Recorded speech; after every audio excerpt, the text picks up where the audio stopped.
Hello, and welcome back to episode 3 of the Force of the Wheels podcast. As always, I'm Craig Lance. What's up, guys? I'm Nick.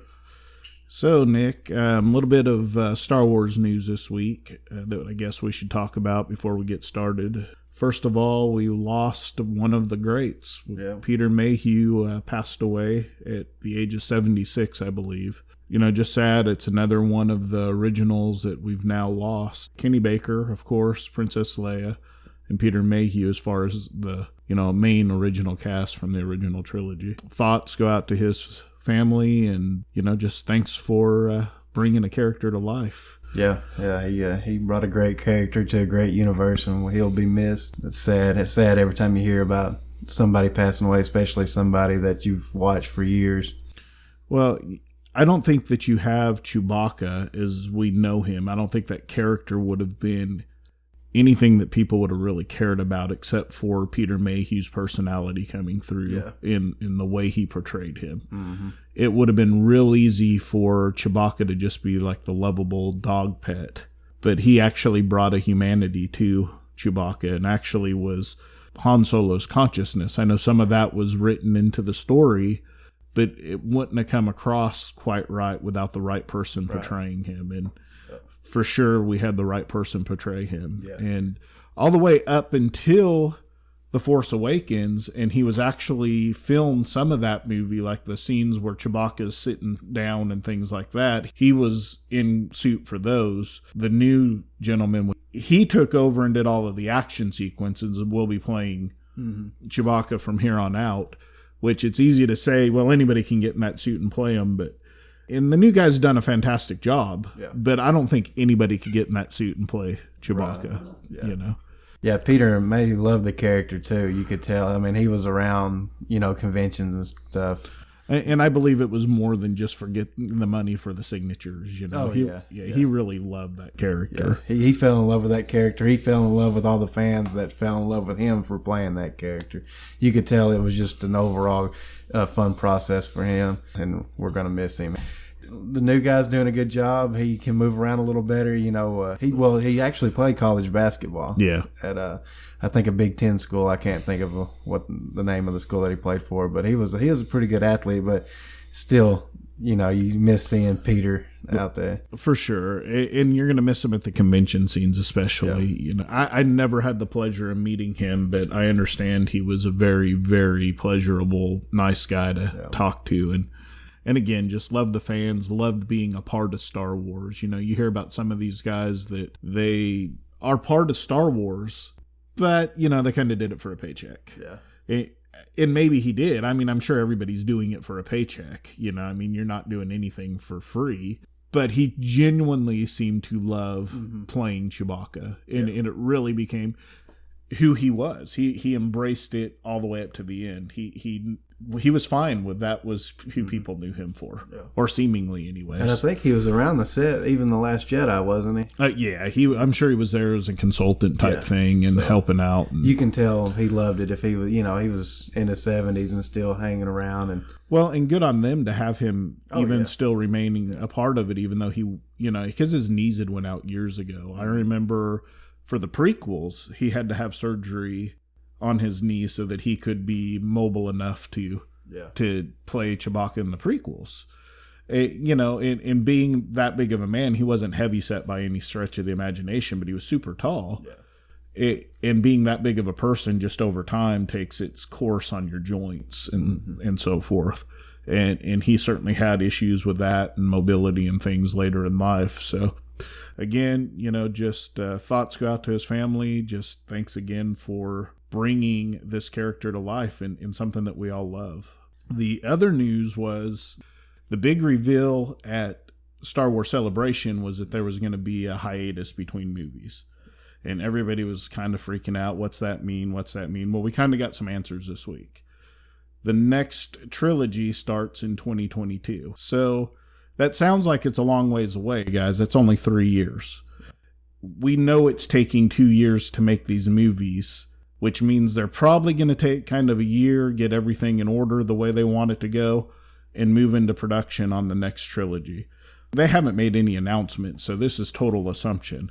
but I'm assuming that it's going to be the Benioff and Weiss trilogy. I think they're going to wait on the Rian Johnson stuff. Yeah. The stuff from The Last Jedi and so forth, I think they're going to kind of give it some time and see how the audience reacts to this new thing.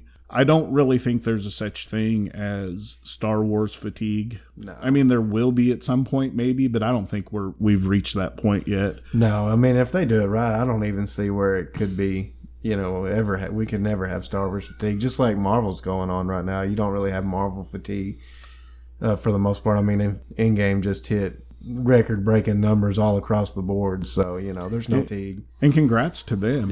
I mean, there's a tribalism a little bit in movies anymore. I mean, every fandom has it, right? So my thing's got to be better than your thing. It doesn't matter what it is. For one, I'm happy. I'm a Marvel fan too. I mean, I know there's some Star Wars people out there pissed off because The Force Awakens got beat. Star Wars will get its day. Star Wars is always going to be the number one. Mm-hmm. It's always going to be the number one. Whether the box office shows that or reflects that or not, it's a fandom that's been going on for 43 years now. Yeah, there's going to be new fandoms that come along. We talked about this earlier today. You and I were talking at lunch. And, Harry Potter and Lord of the Rings and some other things have come along. Now Marvel. Hey, there's room for more than one fandom out there. Don't get mad because another movie beats your movie. It's just movie. It's entertainment, guys. Yeah. Enjoy what you enjoy and let other people enjoy what they enjoy. Mm-hmm. I guess what we wanted to get together and talk about this week was Kylo Ren. I think we both kind of agree he's the most interesting, if not one of the most interesting new characters that have come along in the new trilogy.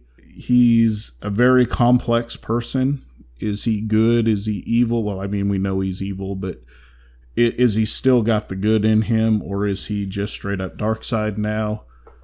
What his journey's been, who he is. So I'm going to let you start on this and tell me a little bit about what you think of this character and who he is. I like Kylo Ren. I think he's got a lot of layers. From The Force Awakens, he was one of my favorite characters to come out of The Force Awakens. He showed multiple layers of the conflict that was going through him, his personality. You couldn't really tell if he was just pure evil. You could tell he wanted to be pure evil, but you couldn't tell. They wrote him pretty good in The Force Awakens to where he wanted to be pure evil, but he kind of had a lot. You could tell he kind of had a light side to him, or maybe fighting the light side of that was in him was kind of fighting his want to be evil, and he threw kind of like tantrums. What scene was that? Found out that when Rey had escaped, he threw that temper tantrum and destroyed the computer room. Yeah, which to me it was funny. Some people thought it was stupid. I thought it was funny. I thought it was a good scene. I thought they had a callback to Anakin, the way Anakin had his impulses, his rage impulses. Even though he was good, he kind of showed a little bit of the dark side too, and Kylo is kind of the reverse effect of that. He's bad, but he has his rages and kind of shows an impulse or two of light side, because you can tell that he's battling it. He's wanting to be bad so bad that he's trying to fight the good in him, is the kind of way I looked at it in The Force Awakens. Yeah, so everything in Star Wars rhymes. This is what George Lucas says, right? Everything's a rhyme of each other. Luke was a rhyme of Vader in that he was the good with just a touch of dark. But he wasn't the rhyme of Anakin, right? Anakin was good and was manipulated into turning bad. Whereas the Kylo Ren arc is that he's bad with a touch of good. So you had Anakin, who was good with a touch of bad, who became bad with a touch of good. Yeah. Then you had Luke with good that could touch the evil side. Luke was never bad. Right. He was a whiner, which is something all the Skywalker men have. But he was always good and never had the touch of bad in him, except for a comic book series that doesn't count anymore. So then you have Kylo Ren, who was, as portrayed in the movie so far, always bad with maybe a touch of good. Yeah. So it's that rhyming thing that Star Wars does really well. It's all circular. Right. So everything's a reflection of something else within Star Wars. And we'll learn more of Kylo too. Right now, I guess because they're waiting for the third and final movie to come out, because his arc's one of the more kept secret arcs of a character, so we really don't know what's going to happen with him. But I think after this third movie, after the 9th movie in the saga, I think we'll even get more of Kylo's background. I think we're going to go into a whole lot of him and Luke before he turned on Luke and left, and even maybe a solo book of just him and his conflicts and what he's thinking. I think Kylo's going to be an interesting character the more we get through with the Star Wars saga movies. Yeah, for one thing that Star Wars is really, really good at is giving us books and other canon that fills in some of the gaps. Yeah. And I know some people are like, well, it should be in the movies. Well, you can't fit it all into the movies, people. So you have to get out there and you have to find this other canon if you're interested in it. Mm-hmm. You may be fine with what's in the movies and it should be enough to pacify you.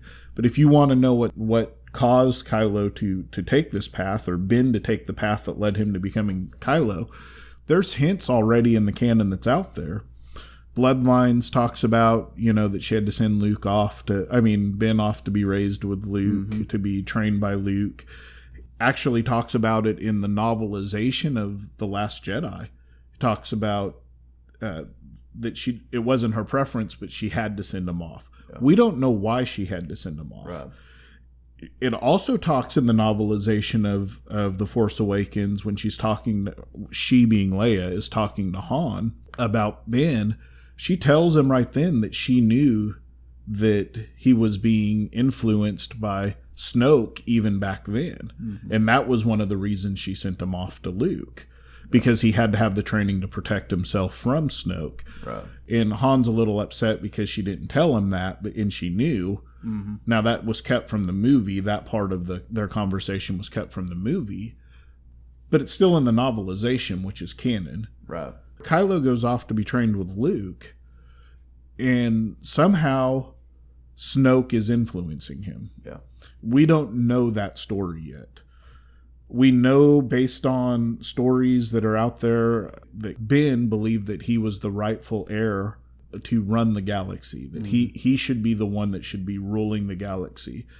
Once he found out that he was the bloodline of Vader, it even made more sense to him that he should be running the galaxy. Yeah.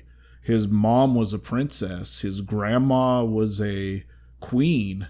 His grandfather was the right hand of the emperor. He believed that he should be the one to rightfully rule the galaxy.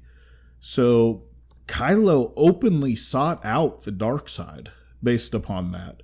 Now there's a little bit of conflicting information because there's also the fact that Snoke sought him out. Yeah. Well, we don't have the whole story yet. We don't know if the Emperor, because we know he's going to be in the next movie, we don't know if the Emperor sends Snoke to start manipulating Ben. I'm going to call him Ben at this point because he's not Kylo Ren yet. We don't know if he was manipulated by Snoke or if he sought Snoke out. We don't know the answer to that yet. And I think that's a big thing that's going to make a difference on whether his redemption, if they choose to go that route, is believable or not. Because my theory is that he sought out the dark side on his own. He's the mirror image of Anakin. Anakin was manipulated to joining the dark side from even before birth, with the fact that the Emperor actually created Anakin. This is canon now. It's in the Darth Vader comic book. Mm-hmm. He went to Shmi and used the Force to create life in her. Yep. So Anakin was created by the Emperor in Shmi. So even from before birth, the dark side was already an influence in Anakin. And then throughout his life, he was a slave. Then he went from being a slave to being a Jedi, which in its own way is a little bit of a slave life as well. You're doing what you're told. He didn't have any freedom to do the things he wanted to do. He couldn't marry the woman he loved openly. He couldn't have children openly. He had to live this life that was in secret. And all he wanted to do was live his life. Mm-hmm. So his only way out of being a slave was to join the Jedi. Revenge of the Sith when he feels the Jedi have started manipulating him too, at the end of it, when Obi-Wan asks him to start spying, and then Mace Windu is going to kill the Emperor, everything he's ever believed in now has become a lie to him. Mm-hmm. He was manipulated, and the Emperor knew all those things were going to happen, and he was in the background influencing and pushing Anakin in the direction towards the dark side from the get-go. Anakin didn't choose the dark side. I mean, ultimately he did. He was manipulated to that point, and even with the Emperor telling him that he could help save Padme. All of these things that led Anakin to really where he had no choice. So I think that Ben had all these different choices that Anakin didn't have. Ben had the entire galaxy in his hands. Yeah. His mom was running for First Chancellor. His dad was a well-known, well-respected war general. His uncle was Luke Skywalker, the man that defeated the Emperor. And he had anything this kid wanted, he could have had. Mm-hmm. And instead of choosing all of that, he chose this path. From my understanding, in the way I'm seeing it, he chose this path to follow the wrong side of Anakin's journey. Yeah. He wanted to rule because he thought he was smarter and better than the rest of the galaxy. Yeah. I think that those things change his redemption story to me. Yeah. I don't know how you feel about that. I feel that if you choose it, it changes it. Right. Yeah. Yeah, and he's being, Kylo, and I'm going to go back to during The Force Awakens when he was Kylo, him even looking at the Darth Vader mask. He's wanting it so bad. I mean, he probably knows the whole story of Anakin and Darth Vader and how he became. I'm sure people are talking about it, even as, Leia's probably told him from people she's heard it about. And he's taking that one side of Anakin / Darth Vader, since he's got the mask, it's the dark side. And he's wanting it so bad. To me, you can tell he's got good in him because somebody that's dark wouldn't want it that bad and show that much into it. They'd want to take their own route. Honestly, I hope they don't, but I think they're going to try to redeem him in episode 9. I think that it's a very likely possibility. I don't want to see him redeemed. Yeah, I don't either. I think it's the same story we've already seen, and I think that's what you're going to hear from everybody if they do it. Yeah. I think that he should die as a villain. He killed his father. He tried at the last moment to kill his mom and stopped only in the last instant, but still allowed his troops to try and blow up the ship. He didn't stop them. Yeah. Just because he couldn't pull the trigger, he was still a commander. He could have stopped it. There are things about him that make his character unredeemable, in my opinion. Yeah. Again, I know there's people out there, we talked about this before, that absolutely want him redeemed. And here's what the movie's done so far. It's kind of the reverse. Again, it's a reflection of the prequel trilogy. You have him start out as bad, and he's got the mask on. He's got it's similar to the Vader mask. It's not the same, of course, but it's similar. It's a helmet. And he's got this helmet on. And while he's wearing that helmet in The Force Awakens, he's pure evil. Then when he's talking to Rey, he takes off the helmet. So he takes off this helmet, you kind of see this good side in him where he can have a normal conversation with Rey and kind of play the good cop. Mm-hmm. I don't know if it's an act or if it's who he really is in that moment, but he tries to play to her and calls her friends terrorist, kind of saying, hey, you're just on the wrong side here. Why don't you listen to my side? I can help you. I can train you. Yeah. And he even does the same thing when they have their lightsaber battle. He says, you're raw. You got all this potential. Let me train you. Is he good? Is he bad? I personally think that he's bad. He's wearing that helmet. He's bad. He takes the helmet off. He's ambiguous when he doesn't have the helmet on, which is what you see all through The Last Jedi. Mm-hmm. He doesn't have his helmet on at the very beginning he does. Snoke berates him. He takes off the helmet. And from that point on till he chooses the dark side once again, which he's done now in 2 movies. Force Awakens, he could have chose the light side when he's facing Han Solo. And Han's giving him a chance. Come back with us. Come on. Let's make this right. And he kills him. Mm-hmm. At the end of The Last Jedi, he's got the same choice. Rey's like, I believe in you. Come on, Ben. Don't do this. Let's go. Stop this massacre of my friends. And he chooses the dark side once again right then. I have nothing in his character that makes me believe that he's going to choose the light side at any point. Nothing up to this point about his character showed me that when it's the right time, he's going to choose the light side. Yeah. He's shown all along he's going to choose the dark. Yeah. So something crazy is going to have to happen if they're going to redeem him to make me believe that character arc. Mm-hmm. Going into the Rise of Skywalker, we see that he gets his helmet rebuilt. Mm-hmm. So I think it's going to start off with him not wearing his helmet. There's that battle scene that they show where he's not wearing a helmet. Yeah. But I think then he's going to put the helmet back on, which is going to symbolize his continued spiral into the darkness. And I think to this point, one of the biggest plot holes is the fact that Anakin hasn't showed up as a Force ghost and told him, you're going down the wrong path, grandson. Yeah. And I know the reason they haven't done it is because of the fanboy backlash. Do you? I think a lot of people would kind of forgive Hayden Christensen and like his. I think that right now they would like him to come back and redeem his role. I certainly would. I think they missed a perfect chance in Rogue One when he's in the Bacta tank. Yeah. And they don't show his face. Why wouldn't you just get Hayden Christensen back for that scene, or at least CGI his face on the?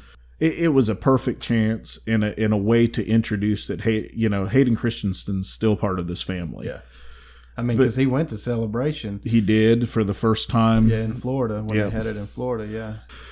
Well, one thing about Kylo's story in the ninth film that's going to be interesting is he killed Snoke. I don't know. Do you think his story arc is going to want to keep the First Order, or do you think he's just going to go and do his own separate thing and maybe have the Knights of Ren? I think he's going to be the Supreme. You think he's going to be the Supreme guy? Because, there's Supreme rumors Commander, that it's him or Hux, or there's even rumors about somebody else stepping in. So they have to bring a bigger bad than him around, right? Which is why they're bringing the Emperor back. Yeah. Because the problem they had was they killed off what we thought was the big bad in the second movie of the trilogy. Yeah. They killed off the big bad in The Last Jedi.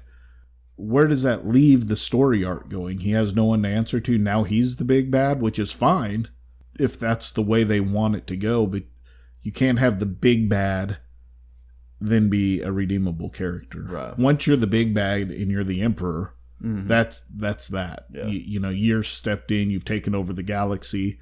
There's no redemption at that point. It would be like Hitler having redemption. Right. It just doesn't work. You could possibly come up with a reason why one of Hitler's generals maybe could get some redemption if at the end he killed Hitler or something, but you can't come up with a reason why you could give this dictator redemption in my mind. Mm-hmm. I don't know what level the Emperor is going to be in this movie. I don't know what level. Is it a holocron? Is he actually controlling the situation or whatever? Would you want the Emperor to come in and kind of control the First Order? I think like he's been behind the scenes the whole time. I kind of think that's what it's going to be. Yeah. Whether it's a Force ghost or whatever, I think that the way that it's going to make sense is that he's going to have to have been controlling this or manipulating it from behind the scenes the whole time. Yeah. And Snoke was his puppet. And now he's going to try and make Kylo Ren his puppet to do the same things. We've got some other questions that we need to know why Kylo Ren's not showing signs of using the dark side. Yeah. Anakin, as soon as he started using the dark side, immediately had yellow eyes. Yeah. And he hadn't been trained in the Sith lore yet. So was his knowledge that he joined the Sith enough to make him have yellow eyes, or is it the use of the dark side, or what is it that causes the degradation of the person? The Emperor's looks were concealed, and he dropped them during his battle with Mace Windu. In the novelization, talks about the fact that he had hidden his looks to mask what he really looked like. So we know that years of dark side abuse, what it does to people. Mm-hmm. So why has Kylo Ren not had any of that yet, do you think? To be honest with you, bad story writing. Is it?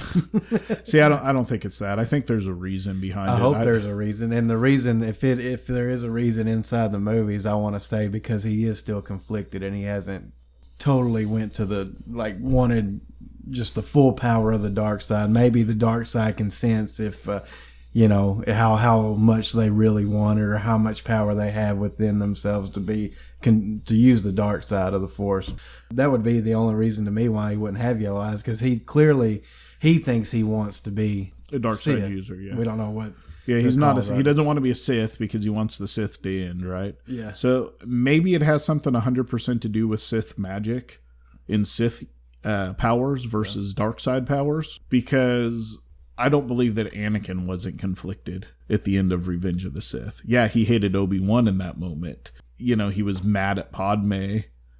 And yes, he killed the younglings and all the horrible things he had done in the last act of Revenge of the Sith. Yeah.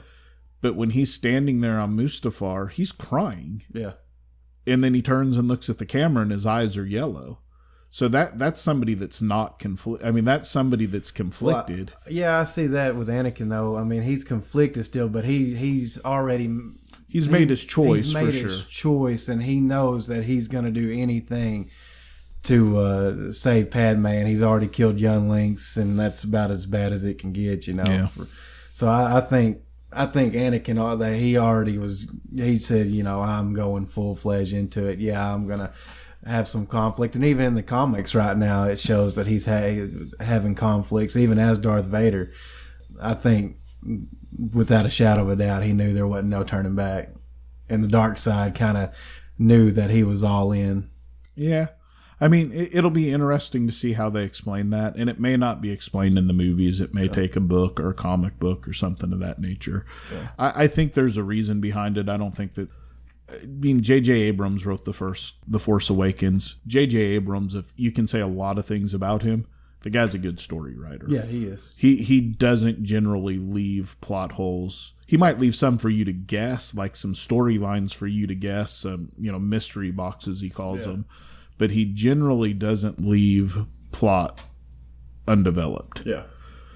Or leave plot holes. There's usually a reason why he's doing the things he does. Or if he does leave plot holes, like you said, it's on purpose. And some people don't, like Lost. Yeah. Lost kind of left you with big plot hole, but it was kind of to make you think. And his mystery box stuff. Yeah. Now, the thing where that doesn't play real well in Star Wars is that Star Wars has never had mystery box type stuff before. It's all been pretty well spelled out. It's for a younger audience for the most part. And generally, good is good, bad is bad. Things are pretty black and white in Star Wars. Yeah. There's some things that we still have to figure out, but I think the fact that they've showed us in the trailer that he's going to go back to his helmet, or at least that the helmet's being repaired, is very symbolic of where his journey is going. Yeah. Now, it could all be a diversion. We've had a 2-minute trailer. We don't know what it really is at this point, but that could be the last 20 minutes of the movie. It could be the end of the movie. I think a better story here is to end Rise of Skywalker with Kylo Ren having full control of the First Order and them having decimated the the New Republic. And it's basically going to end on the same tone of Revenge of the Sith, that the bad guys have won and the good guys have lost. And maybe, they sneak away, and that's when she starts her new Jedi Order, or whatever she's going to call it. Rey. Yeah, Rey. Yeah. And that, the two military guys go and they try and get the military going again and start a rebellion. If Kylo survives this, I'm not certain that Rey, I think there's a good chance that Rey might not make it out of this movie. I mean, especially if they're going to keep Kylo dark and if he's going to survive, which I don't think Kylo's going to survive if he stays dark. I think they would go with the lighter tone that Rey's surviving, but like you said, it could be mirror image, kind of like Revenge of the Sith, where after the movie the dark side wins, and if that happens, I think there will be another time jump for the next movies in line with the Skywalker saga. That's one way you can continue the Skywalker saga on in the future. Yeah. You can't have Rey die because then the Jedi die. Yeah. No one else has the knowledge, and not that she has a lot of knowledge at this point, which one of these episodes, maybe our next episode, we're going to talk about Force theory. Because I have some theories on training in the Force. I don't think it requires training to become a Force user. I'm with you on that. I think they could get away with maybe, say Rey dies, there's no more Jedi, and eventually in the next 20, 30 years, there could be somebody that, to our knowledge, there wasn't always Jedi. One Jedi had to start, or one person had to start the Jedi Order. So, my theory is that the Force will train the people. The Jedi training and the Sith training is into their dogma and not into the Force. Right. Rey already knew how to fight. She didn't have to learn how to fight. Yeah. I mean, that was clearly shown in The Force Awakens. Before she ever picked up a lightsaber, she knew how to defend herself. Yeah. So again, we'll get into that a little bit more on a different episode, because that, to me, could be an entire episode on Force theory. But again, I think there's some things there that you could kill her off and still have the Jedi continue later at a different time. One of those two is going to survive for sure, if not both of them. I'm kind of leaning towards both of them are going to survive. One's going to be still evil. One's still going to be good, because they're the mirror opposites of each other. But for whatever reason, Rey's going to have to go into hiding, similar to Obi-Wan Kenobi and Yoda. That's kind of my theories. I think that Kylo Ren has made his bed at this point. Yeah. It's going to have to be some very, very creative storytelling that's going to convince me that he would turn back to the light side. I know if you watch The Last Jedi, there's lots of hints that the good's still in him. But the one person that believed that anybody could be redeemed didn't believe that Kylo Ren could be redeemed. Yeah, so to me, that really shows a lot. That'll be a conversation for another show too. The people that are complaining about Luke going to kill Kylo Ren, he was following the Jedi code, people. I mean, that's 100% the Jedi code. That when they turn evil, there's no redemption for them. I know he went and he saw redemption in his father. That's he because wasn't really a Jedi right then yet either. Well, he was. I mean, he wasn't. He was a Padawan, so he would have. He didn't know the full knowledge of the Jedi Academy. There is that. He didn't know all of the code at that point. There's also the part of it that he felt the good in Anakin. He felt that struggle up to the point when they're in Empire Strikes Back and they're fighting. He doesn't feel that struggle. It's not till the end when Vader doesn't kill him and he has a chance to. Yeah. Because Vader should have just killed Luke right then. And the fact that he didn't was when Luke was like, wait, there's still good in him.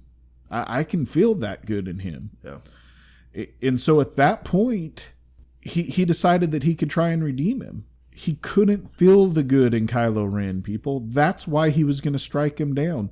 The only thing that saved Kylo Ren in that moment, or Ben, or whoever he was at that point in time, was the fact that it was his nephew. That's the only reason why Luke didn't go through with it. It's 100% within Luke's story arc to do what he did. And we'll get into that at a different time, Luke's story arc. But the fact that Luke couldn't sense any redemption in him, even when Rey was saying there's still good in him, and Luke said, this isn't going to turn out the way you think. Yeah. Who was right? It's got to be Luke. Luke was right, because when she got there and Kylo Ren had the chance to turn, what did he do? He didn't turn. He stayed evil, just like Luke told her he was going to. Luke was right that he could. If Luke couldn't feel any good in him, and trust me, he wanted to more than anybody else in the galaxy. Yeah. He did not want his nephew to turn evil, but he knew that there wasn't any good left in him. Yeah.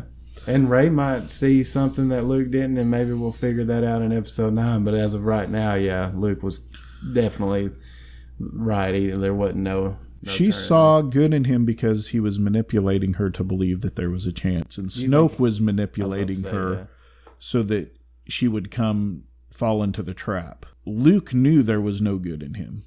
It's gone. He even tells Leia, I can't save him. And what did Leia say?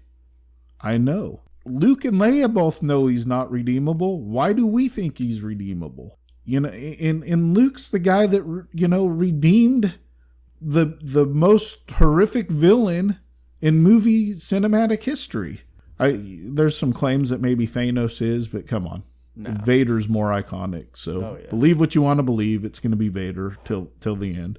So Luke believed that this villain, he was there at the destruction of Alderaan. He tortured his own daughter. Of course, he didn't know it was his daughter, but tortured his own daughter. All of these things, Luke saw the good in him. If he can't see any good in Kylo Ren, there's no good left, people. You have any more thoughts on Kylo Ren? No, I think we covered it pretty good. I just kind of recap. You've said throughout the show, and I have, he's done too many bad things to get a redemption story. I hope they don't go that route. My wife would completely argue with us that she wants him to be redeemed, but I think that she feels sorry for his character. Yeah. And that's okay. That's what you should feel. Feel sorry for him. He had everything. He was the next in line to run the new Jedi Order. He was the son, like you said, the son of a general and a princess. He would have been beloved by everybody if he'd have kept his head on straight. And he was beloved by everybody. Yeah. He chose this path, and he killed his father. Patricide's like something you can't come back from in mythology. It's throughout mythological stories, patricide's an unredeemable deal. Once you step down that path, it's done. It's very interesting to see what they're going to do. I agree with you. I don't think his character has shown us any signs of being able to be redeemed. I think all he has shown us is that he will manipulate people, and at the last moment, he will still choose the dark side. Yeah. Those are our thoughts on Kylo Ren / Ben Solo. So let us know what you think. You can email us at forceofthewheels@gmail.com. You can leave comments. We have a Facebook page as well. Mm-hmm. You can interact with us there. I'm on there all the time. Nick doesn't play with social media, so no. I do have YouTube. So if you want to leave like YouTube comments and anything, I'll get back with you as soon as I can. Yeah. So leave comments on YouTube. Leave if you like what you hear, leave us some positive feedback on iTunes or wherever you're getting this from. Give us some likes, some thumbs up. Share it with your friends so that other people can enjoy. If you don't like what you're hearing, that's fine too, but just maybe don't tell us. No, we will take constructive criticism as well. If you have something you want to tell us that, hey, if you guys did this, it might be a little bit better or whatever, we're always open to hearing that. We will not tolerate trolls. So if you're going to come at us as a troll, just don't leave a comment. We're just two huge Star Wars fans that love Star Wars and want it to keep going. So, if you have any questions, and I know Craig reads all the novels. I read some of the novels, some of the comic book, or all of the comic books. If you have any questions beyond the movie universe or any kind of canon questions, just hit us up. We should, if we don't know the answer, we'll try to find it for you as soon as we can. Yeah, for sure. We will do the research and try and help and get the correct answers to you. There's a lot of people out there that, and I'm not going to rip on anybody else's shows, but there's a lot of people out there that give quote unquote spoilers for movies, and it's straight up 100% their theories. Yeah. And they don't have inside information any more than Nick and I do sitting here in Central Arkansas. Yeah. We have no inside information. We just read. We watch the movies, we pay attention, we get into the lore of Star Wars. Okay. Those are the things that really interest me. I want to get into what makes this such a bonding thing for people. What somewhere inside you, these movies speak to you, and they want you want to explore the depths of the theories behind the Force and who Kylo Ren is and how did Rey get so powerful and why did Luke do what he did? These are debates that you can have with people and keep them friendly and not be trolls. Yeah. You may not agree. Nick and I, you're going to find out Nick and I don't agree on a lot of things when it comes to Star Wars. What we do agree on is that we both love Star Wars and that we both want good stories and we both want this to continue on until after we're gone, probably. Yeah. Because I don't really care. Once I'm gone, I don't care. But once again, thank you all for listening. Let us know in the comments if there's anything you want to hear or want us to discuss. May the Force be with you. See you guys.